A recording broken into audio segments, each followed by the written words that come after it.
My husband accused me of murder out of the blue. How do I salvage this? I have been married to my husband Luke for a year, but we've been together for 4 years and have known each other for over 20 years. Luke had a sister Laura, who we were both close to and saw regularly, along with their parents. Almost 6 months ago, Laura fell down the stairs at their family home and died. It was a freak accident. She hit her head on a windowsill on the half landing. I was the last person to see her. I was there for less than 10 minutes, and she was in her pajamas making coffee. I didn't even stay for a drink. I struggle with how such a brief and meaningless interaction could have been her last. She deserved so much more. When Laura's parents found her, they called my husband straight away, and we rushed over. We faced the whole thing as a family. In the days after, Luke started quizzing me about exactly what we talked about, what she was wearing, where we were standing, etc. It progressed to saying I was providing conflicting information on tiny details. He was deliberately misunderstanding and accusing me of withholding information because I couldn't tell him things like what pajamas she was wearing. This escalated quickly but lasted for less than a week, as I lost my cool and made it clear that I was done answering questions. He didn't bring it up again, and I wrote it off as a grief quirk. His behavior was generally that of a normal, grieving person. Last Friday, he outright accused me of murdering her in front of his parents. Out of the blue, we were all stunned. There was an inquest which recently concluded, and there was never any doubt the verdict would be accidental death. He said it was completely obvious and he couldn't believe that no one else could see it. He claims I went through his phone and found his messages with Laura. I have no idea what messages he's talking about. I have never looked at his phone, and that I went over to confront her. Things got out of hand, and I pushed her downstairs. By the end, he was shouting about going to the police and getting the inquest overturned, and how I wasn't going to get away with it. Let me be clear. Laura and I had a great relationship. We all did. I have no idea where this has come from, other than these messages I haven't seen, and even then, I don't think there's anything I could ever see on someone's phone that would drive me to murder. It's just ridiculous. He's been with his parents since this happened and will not talk to me at all. I've had some contact with his mom, but she's not being very communicative. The last I heard, she didn't know what messages he was referring to either. I am still completely stunned and have no idea how to proceed. I made a commitment to be there for him always, and I understand that grief can manifest in strange ways, but part of me feels like my love for him died the second he called me a murderer, and I don't know how we could possibly work through this. I also really don't want to be thought of in this way, and I have no idea if he has said anything to people we know. I obviously haven't. A brain tumor or psychotic break has crossed my mind, and I suggested it to his mother, who said she'd talk to him. Other than the questions before, he hasn't been acting odd. Obviously, he's been grieving, but he seemed sane and sensible other than this. I feel like I'm going mad. Does anyone have any advice at all? Update 1. I'm in a bizarre and complex situation with my husband. I have broken the law, and I feel I have no choice but to do so again for my safety. I don't know what type of solicitor I need or what the next steps should look like. We're in England, and I'll try not to avoid editorializing too much. My husband's sister died suddenly at the start of the year.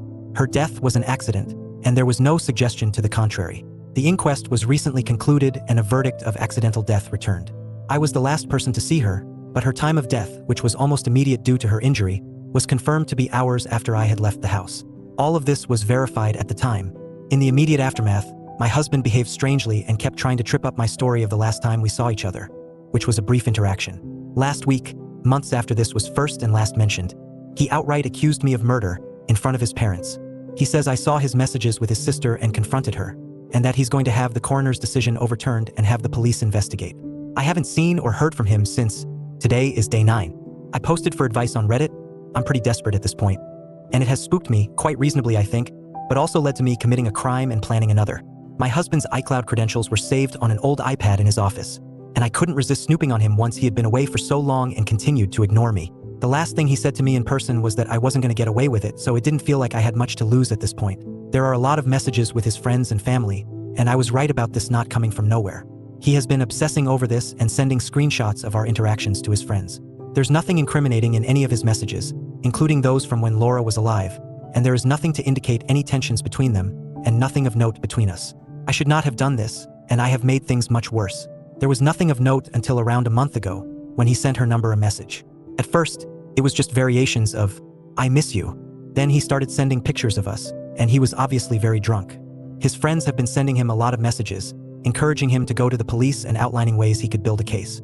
He's been replying like it is a joke but is clearly agreeing with them. As I said, these messages go back almost a month, and I have had no hint he felt this way until last week.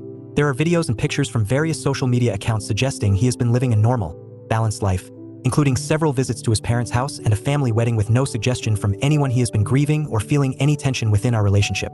What do I need to do here? I don't have much money to get this sorted, but will do what it takes. Is it possible to have a police order to stay away from me? How do I go about making sure people we know don't think I killed his sister? Is it possible for me to move away or get some sort of restraining order? Can the police protect me from him if I tell them about this, or will I get into trouble for hacking his iCloud? I am really lost here. This is a person I have known for over 20 years. He is acting like a completely different person. My girlfriend has been acting strange since our Passover Seder at my parents' house. I've been dating my girlfriend, Lily, for a little over a year. Things have been going great, and we were getting very serious, even talking about moving in together. My parents invited her over to their house for a Passover Seder last month. For those who don't know, Passover is a Jewish holiday where we have a meal combined with a story to celebrate the story of Exodus, the Jews being freed from slavery in Egypt, Moses, etc. I've only had one other serious girlfriend, when I was in college, and she was Jewish. Lily is not Jewish, but my parents don't care about that. They didn't really like my ex, and they seem to really like Lily. I grew up in a very secular environment. During a Passover Seder, there are a lot of Jewish-specific traditions. I think my parents, especially my dad, felt the need to over-explain things to Lily, which seemed to make her uncomfortable. I didn't say anything at the time, which I now regret because I did notice she seemed off and quieter than usual. I thought she might just be a little quiet because she was meeting my parents, and I didn't want to draw more attention to it by saying something. Since then, which has been nearly a month, Lily has been distant. She usually spends most nights at my apartment, but has only been over a couple of times and hasn't wanted to have sex. I noticed this within a week and tried to talk to her about it. I apologized for my parents' behavior and emphasized that I love her and her not being Jewish doesn't matter to me. She blushed bright red and said it was fine. But it's obviously not fine, and she doesn't want to talk about it. Does anyone have any advice on how to broach this again? Or what to do or say? I'm really lost, and I don't want to lose my relationship over this. Update 1. It's been a weird week, so I apologize if this isn't the most coherent update.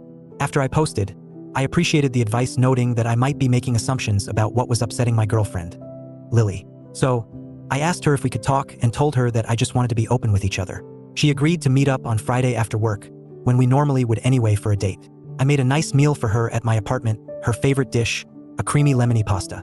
Afterwards, I tried to have an open-ended conversation about what I noticed, like how she's been more distant, and asked if something was wrong. She was really hesitant, just looking kind of nervous, and then she blurted out that the Seder made her uncomfortable. Okay, so that's what I thought, right? I figured we could talk it through. It turns out that while she knew I was Jewish, she didn't think I was so Jewish until she came to the Seder. I cringed and told her that the word Jewish was inappropriate, and she didn't like me saying that. There's a part of the Passover Seder where we say, "Next year in Jerusalem," which is a hopeful statement in light of the Jewish diaspora. She said that she found that part really inappropriate given the current war in Gaza. I told her that those things were not connected. My family has no real connection to Israel, and the Seder is a tradition that predates the modern state of Israel by hundreds or thousands of years. She didn't seem to care about that. So, I finally asked her if she had a problem being in a relationship with me given my Jewishness. She emphatically stated that no, she loves me, but it was a shock and she needs time. That really threw me, and I asked her what she needs time for, but she didn't have a real answer. I went to my parents for the weekend to get away since I wasn't sure what all this meant. While I was gone, I got an alert on my phone that an AirTag was following me. I found it hidden in my car.